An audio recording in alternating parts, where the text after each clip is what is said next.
a situation where our security system cannot penetrate those groups? Because I think these could be the groups that actually grow into unmanageable groups that can be as violent as what we see in Masaka. The police has been doing, I would say, a good job arresting these people. They arrest them, they take them to court, they put them, they put them in Rosera. The only thing the police has not been doing is to publicize their successes. You know, of course, you cannot eliminate crime. You know, you cannot eliminate crime from society. Sure. You can't. Wherever there is society, where there is human endeavor, there will be rogue elements. But Honorable, when the rates go to levels where they look unmanageable, I don't think we've reached that stage. I don't think we've reached that stage. What I think is that some disgruntled elements in our society have tried to take advantage of those rogue elements within society to use them to settle political scores. And that's why you see a situation, a concentrated situation of crime in a place like Masaka. That does not mean that there are no rogue elements in Jinja, in Mbale, in Mbarara, in Guru. They are there. They are there, but they act individually or in groups for criminal purposes. The case of Masaka is that these rogue elements have been organized. They have been acting in concert, they've been organized, and they've been, some of them have confessed to being paid. Some of them have told us that they are paid a certain sum of money for every killing they make. So what the security would like to know, and what would like to know, is who is paying them. Now, at that stage, I can't say more, because this is now a police investigation and a court matter. Okay, but in terms of security, Honorable, Masaka is an area that has Kasija Girua, for example, a very big barracks there. How would these killings go beyond 3 days? A barracks is not a police force, a military. Fine, but it is a part of a security system. It's part of the security that can beef up police and other security agencies. You see, the UPDF is the People's Defense Force. Exactly. Its job is the expectation would be that where somebody is attacking the people. You're making a mistake. The Uganda Police Force is a civilian force, yes, which is trained, equipped to handle civilian matters involving civilian, be they civil or criminal. Yes. The Uganda People's Defense Force is a fighting machine. That's why they don't go with batons, they go with tanks. That's a fighting machine. Now, not until the police alerts the UPDF that they've been overwhelmed by the situation, that the UPDF assists the police. The UPDF only remains behind the police in case of armed confrontation and engagement, or, you know, general rioting that causes unmanageable situations. But Kasagirwa, as a military barracks, cannot get out to investigate, prosecute, and what. No, that's the job of the Uganda police. The expectation would be that they would beef up security in the night. Yes, they will. Like now they are doing. Because the police force has said, we are going on patrol, we want your support. Honorable, this is after over 25 people had been killed by these wrong people. Those people were not killed in over a month. It was something that happened suddenly, and the armed forces and the security had to come with a well thought out response. And they have done very well. They have done a very good job. You know? Because killing 25 people that can happen in one night, 1 or 2 nights. Yes. And 1 or 2 nights, neither the police nor you, no, not even the local people, not even the victims would know. Because if this was known, by the way, intelligence comes from the local population. Intelligence is not a dream. Information comes from the local population. When the local population has no information, the security forces are blind. It's the local population that helps the security forces to get information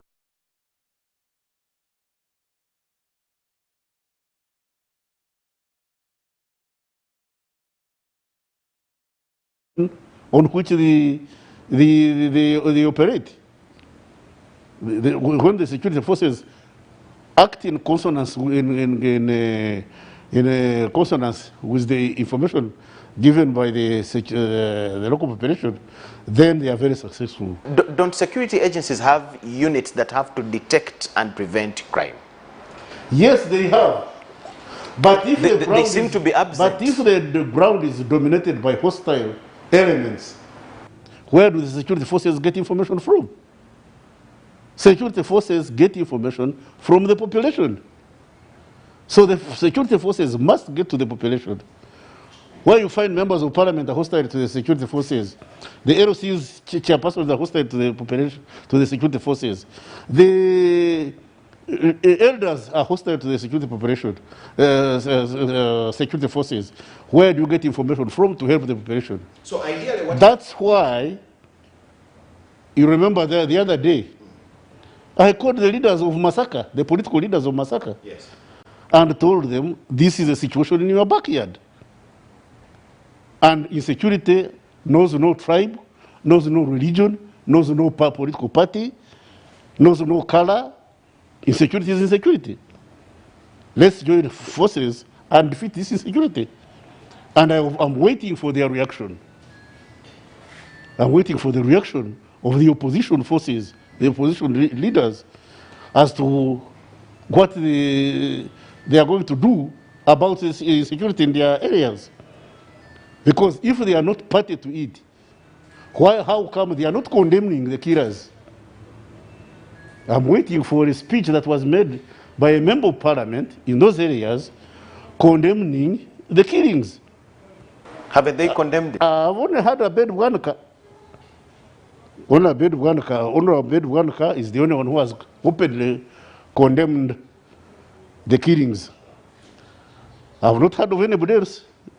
Maybe the many speeches have not been reported. I've seen all of them up in arms. They even drove to the area. Yeah, being up in arms does not mean you condemn the killing. So being up in arms does not mean you are supporting the security. If anything, they are criticizing government. If anything, they are not helping, they are criticizing government. So they could be in support of the killing? Some of them went on the ground and started interrogating the police officers. Police is on the ground, they have arrested people, and members of parliament go and say, what is the evidence? What is the evidence that you've done this? By the time police arrests, they must have some credible evidence. Seem to delete the fact that the security system is expected to put up serious vigilance even before crime is exhibited or evident anywhere. Can you patrol the 232,000 square kilometers of Uganda? Can you? Personally, I may not, but a security system. I'm talking about a system. Do we have 232,000 square policemen, so that you have a policeman in every village? No. I think there should be a network and a system. We don't have a policeman for every village. That's why I was telling you that the police and the security forces depend on the information provided by the local people. Because insecurity is not in the police barracks. Insecurity is not in the military barracks. Insecurity is in the villages. So it's the responsibility of the people whose lives are at stake to provide information to security. What you should be asking for is how wide a net has security cast for it to gather information on the ground. And you don't scatter policemen until an event happens. You don't scatter armed forces until an event happens, because it's unsustainable. So the security has a network that is activated when such incidents happen. And that's why you can see. That could be now the explanation of the escalating criminality in our country. I don't think so. That's not correct. Because there seems to be now a gap between the security system and the communities, But which you say have to do you feed. understand the security system? I'm talking about police, UPDF, LU, and all that. Police, UPDF, these are organized forces. Exactly. Which reside in particular places. Absence of communication between them and the public, as you say. You cannot have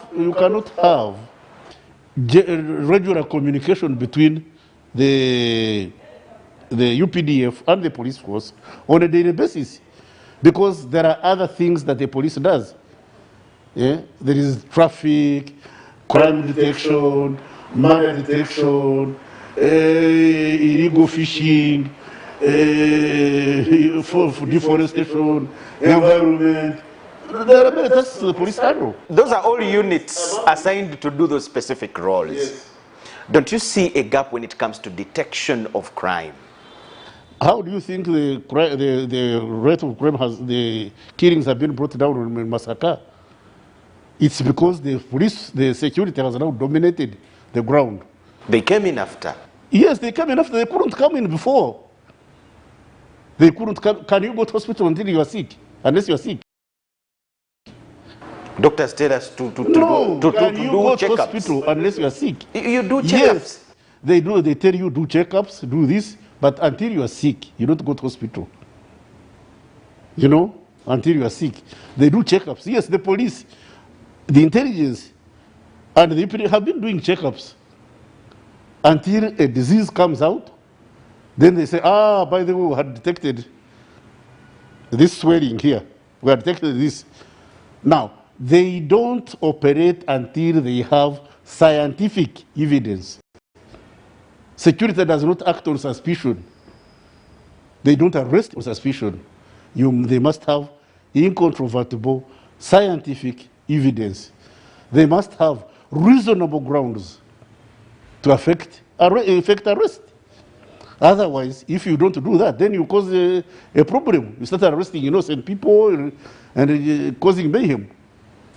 So the police, the intelligence services, the army will react to a situation in accordance to the information they have, the evidence available, that will be presented and be acceptable in court. So things to do with prevention of crime. They go to court, they say, prove the matter beyond reasonable doubt. Yes. So proving the matter beyond reasonable doubt requires time. In terms of prevention of crime, ideally, what do you think has to be done? In terms of prevention of crime, yes, that's the responsibility of the security forces. But the main source of information and prevention is the population. Who initiates that kind of communication? But you don't go around asking people, do you see any criminals here? When there is no problem. Now, can you go to Cameroon and start telling people whether they have seen any criminals? No. Of course, I don't expect security to operate that way. So definitely, they must be having technicalities on how to handle that. Yes, there are technicalities. Yes. That's why there are people who are deployed in different areas as security officers.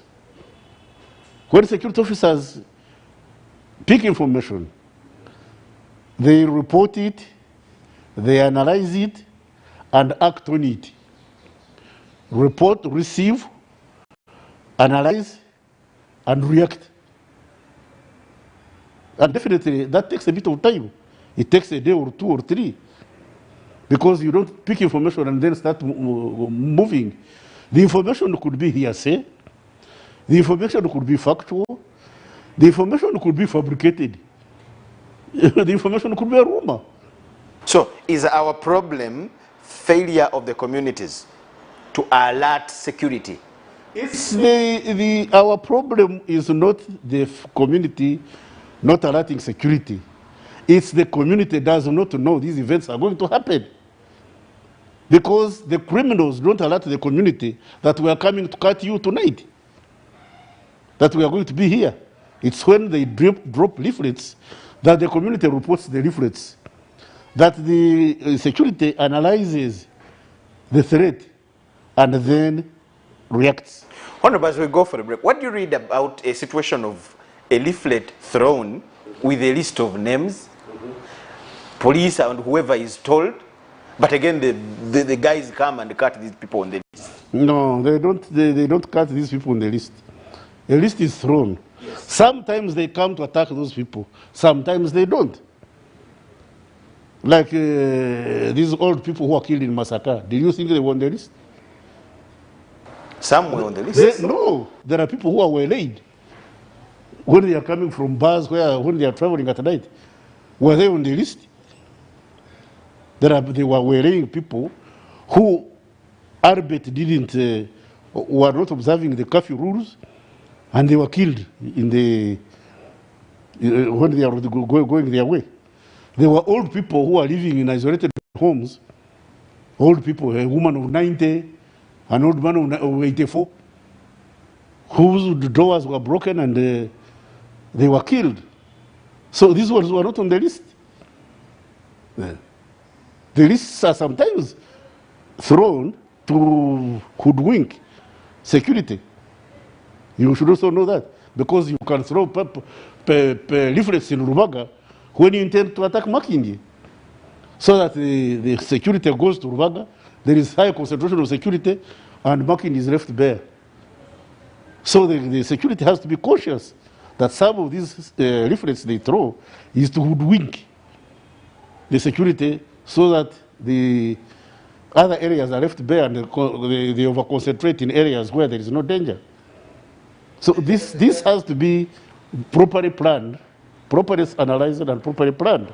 There are some people that had gotten scared of this as if they thought it were kind of rebel activities.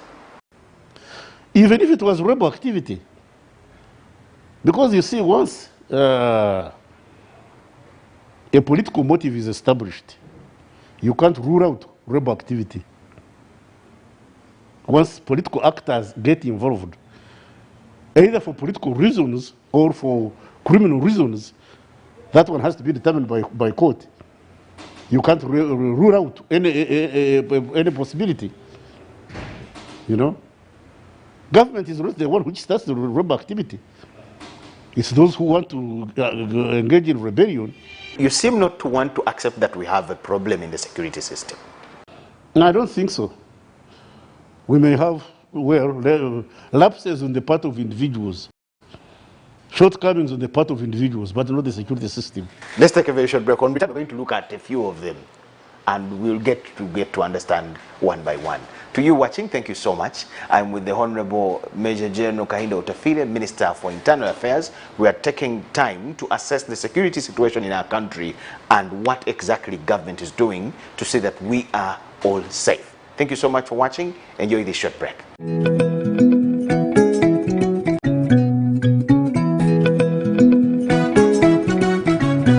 My home, I smile when I think of you, Uganda. My home.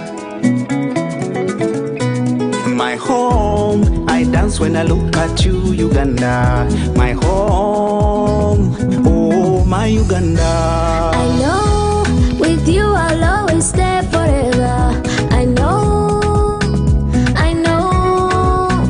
because I feel that we belong together. My home, under the sun so bright, under the moon at night, on my heart, mommy, oh my Uganda.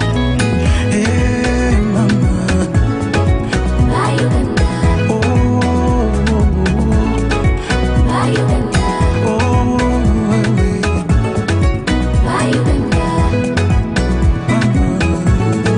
My Uganda. Nikukunda. My Uganda. Amari alemira. My Uganda. Nyowe nikugonza. My Uganda. Amina ngojo. Amina ngojo. My Uganda. At MTN, we look forward to starting another exciting journey together to grow our home, Uganda.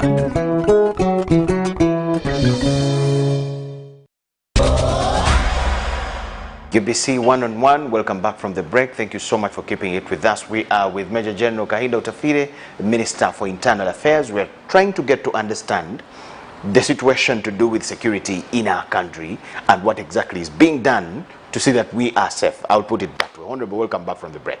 You don't agree that we have a security problem to do with our security system. We have had arrests, and the public is always terrified with the way how things are done. Some operations leave a lot of fear. After elections, there were suspected criminals, border riders, chapat making boys in different towns. Their arrest would leave people scared. Vans would come, carry them, 15 men carrying one chapat making boy. The other example is the way the arrest of the Vice Chancellor of Victoria University that still left some fear among so many people. What do you make of the way we make these arrests? And we don't see this when it comes to criminal activities that really leave lives lost. There are mistakes made by individual security operators. You can't call that doctrine, security doctrine. Arrests are supposed to be carried out by the police. And anybody arresting people other than the police is doing it illegitimately and illegally. Really? Yes. Is it illegal? Nobody should arrest anybody other than the police. I want to get you right, Honorable. Is it illegal for we hear CMI, ISO, to arrest? No, all these are nomenclatures. See, police is in uniform and in plain clothes. Some of these fellows you call CMI are actually plain clothes policemen. It's anti-terrorism, plain clothes, ordinary police, and CID, and criminal investigation. Sometimes they are backed by the armed forces, the army, where they expect possible confrontation. But the arrests are carried out by the police, either in uniform or out of uniform. Is it okay in layer? Because the expectation would be that if somebody is coming to arrest me, I must identify them.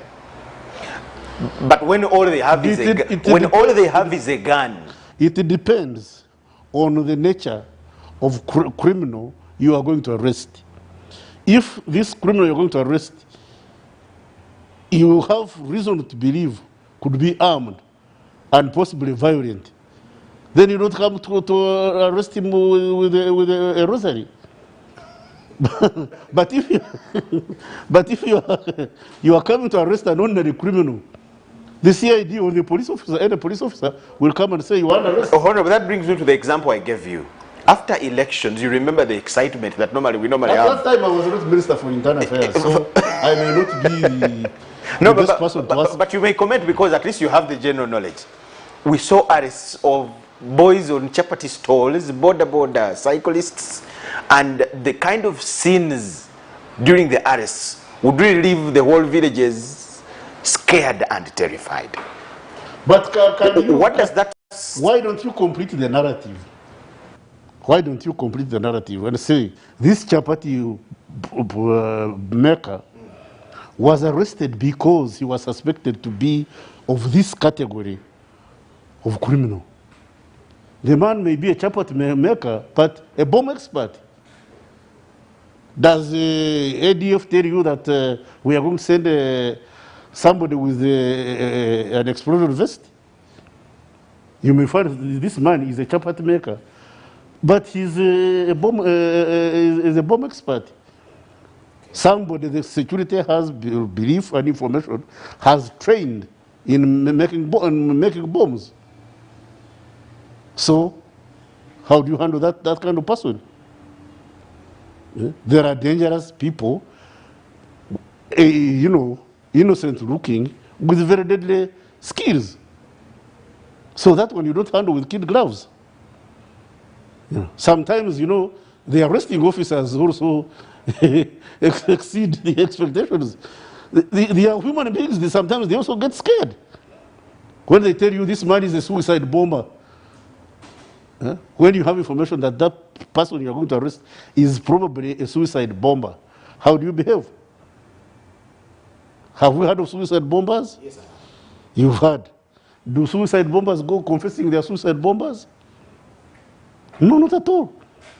They appear and behave like normal, peaceful, law-abiding citizens. Honorable, we have not had cases where these kind of allegations turn out to be true. No, because the suicide bombers have been arrested before they have carried out their activities, like the one who was arrested in Padel when we had gone to bury the little rocket. Was there a suicide bomber or not? This man was in his hotel assembling bombs to come and blow us to pieces, to send us to God. You know? So when you're going to arrest that kind of person, what do? Do you recite rosary and then go and arrest the man? No. You go prepared. So that's why we see people who are going to arrest this man, human beings, who have a reason to fear that this man could be dangerous. Yes, they are. So they don't just pick the man like they pick an ordinary chicken thief. The suicide bomber is not a chicken thief. Do you relate that to the story of the Vice Chancellor with the footage that we saw that went viral? I have not seen the footage. I don't know where these fellows arrested. I have not read the report of what actually happened. No, I have not read the report. It caused a serious scuffle within the offices. Well, the Vice Chancellor has been released. The Vice Chancellor has been released. If it was a mistake, it was unfortunate. Okay. And we are saying these fellows will not repeat it. Honorable, being the Minister of Internal Affairs, and this is the opportunity we have to get some guidance from you about a number of some issues. There are so many families that we have stories in every time we are doing news. Our people were arrested and they have not been released. They were arrested during elections. They were people that were arrested during elections. They have not been seen. They have not been brought to court. They have not been. They were taken to court martial and they have not been brought back. What really happens with these people and what is their fate? Let me tell you how people go to court martial. You go to court martial when you are a citizen, an ordinary civilian, yes, who turns himself into a soldier.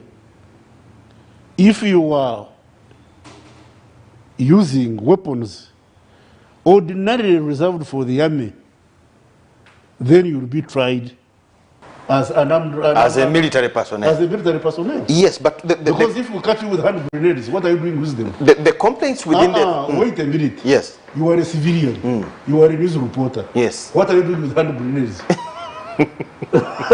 Hand grenades are reserved for missions. Honorable, that is understandable. So if we see you, find you with hand grenades, we have every reason Honorable, that is understandable. To take you where hand grenades are normally handled. In our news gatherings, the complaints are these people are not brought back to court. They are not known where they are, and things like that. There have very many cases in the court at court martial.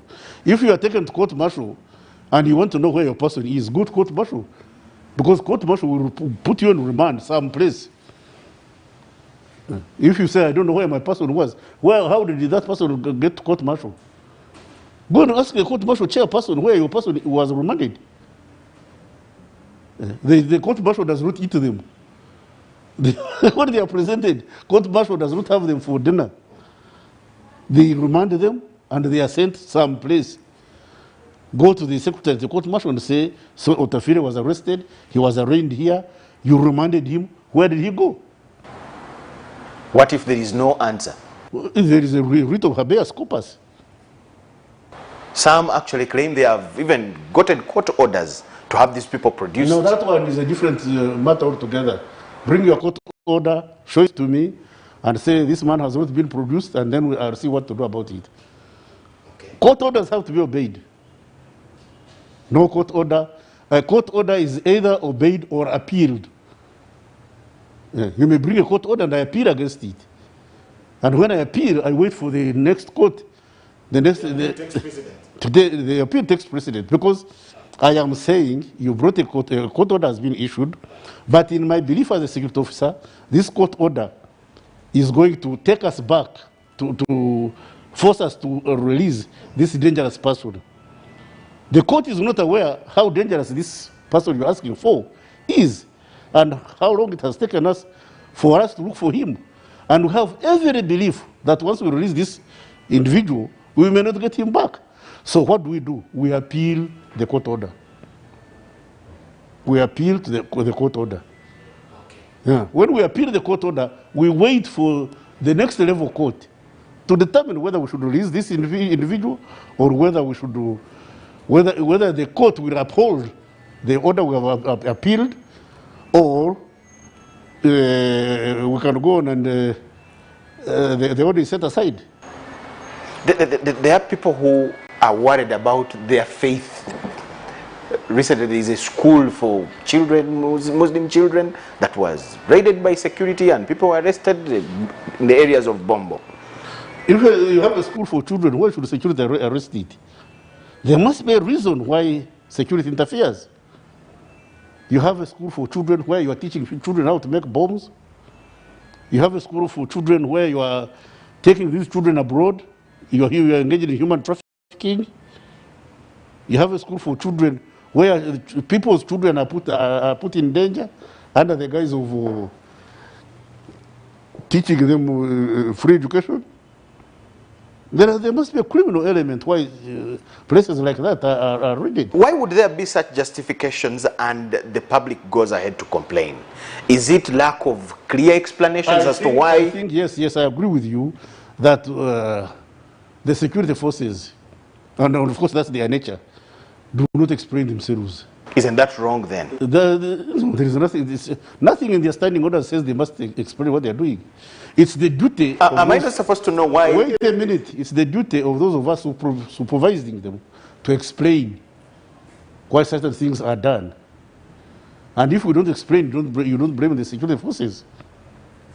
You know? Am I not supposed to know why I'm arrested? That's why the security forces have spokespersons. Enanga for police, Veine for prisoners, I don't know for this one for the UPDA, for, you know. You have a right to know why you are arrested. Yes, but these people get to know, like the ones I've told you, who claim their relatives have not been seen since elections. They don't know what is happening. Why are they complaining to the press? Why do they complain to the relevant authorities? It is after failing. No, that's not true. How did you find me? How did you find me? Of course, I'm a press man. Yes, you're a press man. They should know there is a person called the Minister of Internal Affairs. There is a minister called Minister of Security. There is a Minister of Defense. There is the government spokesperson. There is the Prime Minister's office. So instead of these women, there is the police. There is the police, the chief of police. Instead of these women crying before our cameras, they can actually get help from you. They cry before our cameras because there is something they are trying to hide. Yes. Yes. And when they cry to you, what do? Do you direct them to where they should go? Definitely. That's why actually I can personally. But none of them has come here. If they have cried before you, did you tell them to come here? Did you tell them to come here and we failed to answer their queries? I thought I would handle it. Oh, no. That's not the way things are done. There is a DPC in every district. No, our police forces are very friendly. Find out. If this can't find out, the other one will find out, this one will find out.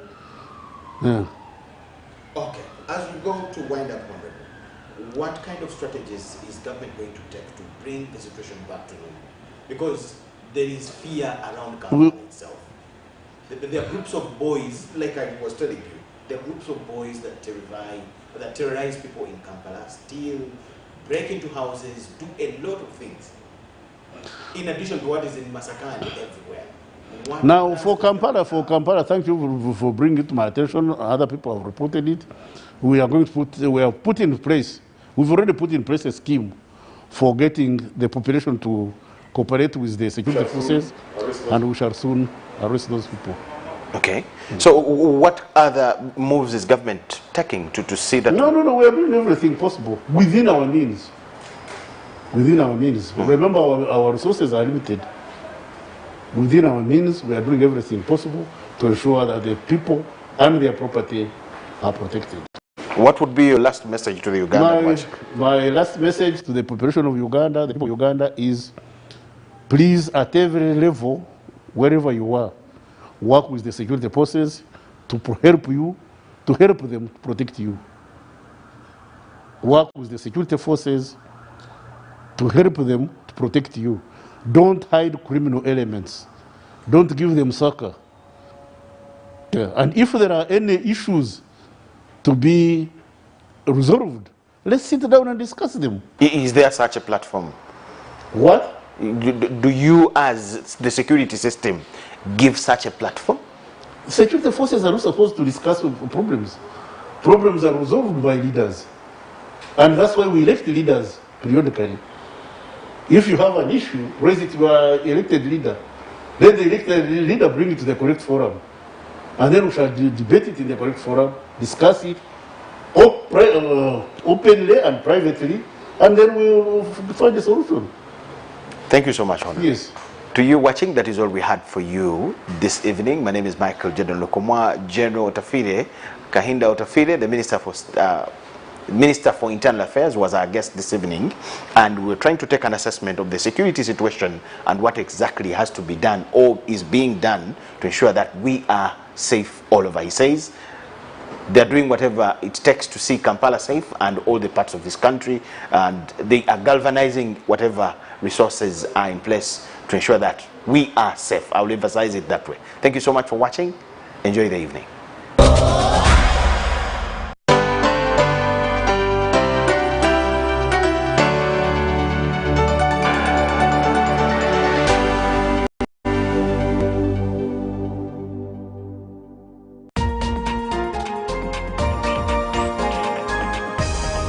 This weekend on UBC. So what I do, I'm going to just dip in a little bit of apricot jam. Okay. Then my coconut here. Nice. Place it here. So the chef has made for us the churros. We went through a process, a very, very, very simple process actually. We only had flour and water, and then he made this, and we also had the cream. He stuffed in the cream. Yeah. And then we have the coconut. Coconut. You know, and then coconut we have powder. Yes. Strawberry jam. Apricot as well. Jam, yeah. Amazing. So,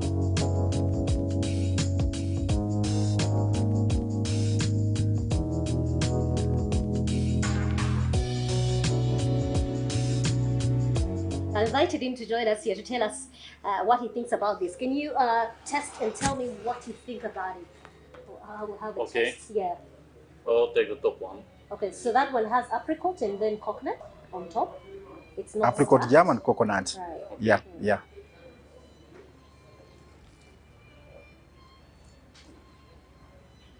Yeah, that one's really nice. Huh? Yeah. Want to test another? And tell us? I'll never say no. I love that. Let me It's really let good. me test this as well. I'll just leave There this is that one with the red jam also. with the red one. No problem to the mold. And the red one is what? It's a strawberry jam. Strawberry jam.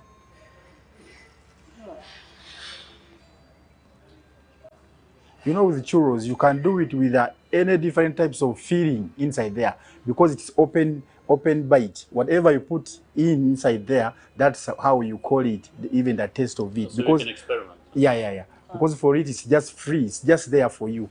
Anything you want, you just put inside and you eat it that way. The Big Kitchen. I'm Joanny Takawalia, the Pikau Goodwill Ambassador. I'm here to inform you that Uganda Cancer Institute, together with the Palliative Care Association of Uganda, in partnership with the Ministry of Health, will host the 3rd Uganda Conference on Cancer and Palliative Care on 23rd and 24th September 2021. The theme of the conference is Cancer and Palliative Care in COVID-19 and Other Challenging Situations. This year's conference is a unique one and will be held virtually with some sessions broadcast live on UBC TV. We will have panel discussions, plenary sessions, and workshops, as well as presentations of abstract, where scientists will share latest research on cancer and palliative care. This conference will bring together at least 400 policymakers, researchers, health providers, patients, and the general public who will be watching online. I encourage you all to register for this important event Registration for Ugandan delegates is 200,000 shillings. For more information, call 0392 080 713 or 0414 540 410. Email conference@uci.or.uj or conference@pcau.org.uj.